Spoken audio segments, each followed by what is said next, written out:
SOS Entreprise a été lancé sur le plan départemental pour un petit peu interpeller nos dirigeants et notamment le gouvernement qu'aujourd'hui les entreprises sont en difficulté.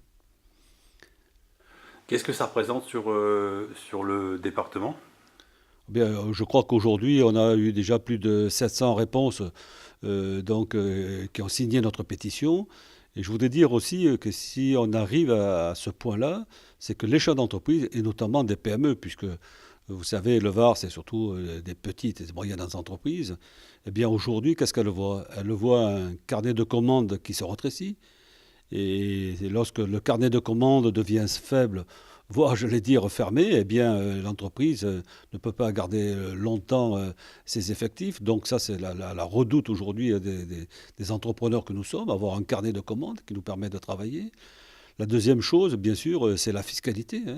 On en parle beaucoup, mais aujourd'hui, la fiscalité pèse énormément sur nos entreprises et d'où notre rentabilité, eh bien, qui est moindre. Et lorsqu'on n'a pas de rentabilité, encore une chose, on perd des marchés et petit à petit, si on perd des marchés, eh bien, l'entreprise est vouée à la fermeture. Enfin, troisième axe, c'est un petit peu la vue à long terme, hein. On ne peut pas raisonner tous les matins en se levant en disant qu'est-ce que je vais faire.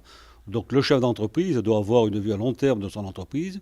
Et aujourd'hui, je dirais, on est un petit peu dans le brouillard. Et ça, c'est très gênant. C'est gênant pour plusieurs raisons. La première, c'est les investissements. On ne peut investir que si on a un projet. Or, si aujourd'hui les projets sont arrêtés, eh bien, on n'investit pas. Donc si on n'investit pas, ben, l'entreprise périclite. Donc nous avons besoin de savoir exactement où on va. J'allais dire dans le bon ou dans le mauvais sens, mais qu'on nous trace au moins la route. Donc il n'est pas question d'appeler les entreprises à descendre dans la rue. La position de l'UPV par rapport à tout ça, c'est quel est le mot d'ordre? Alors aujourd'hui, d'abord, c'est de nous mobiliser, car vous savez, le grand problème des chefs d'entreprise, c'est qu'ils sont seuls dans leur coin, ils sont mécontents, mais lorsqu'il faut les mobiliser, ça devient plus difficile.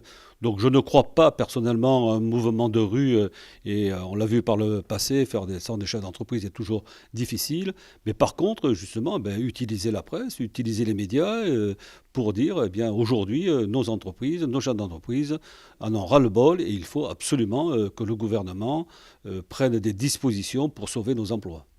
Eh bien, baisser la fiscalité, c'est la première chose, parce que si nous avons une fiscalité qui est moindre, eh bien, nous serons plus compétitifs et que le marché aujourd'hui, quel qu'il soit, n'est pas qu'un simple marché, j'allais dire, provençal, franco-français, européen, mais il est mondial.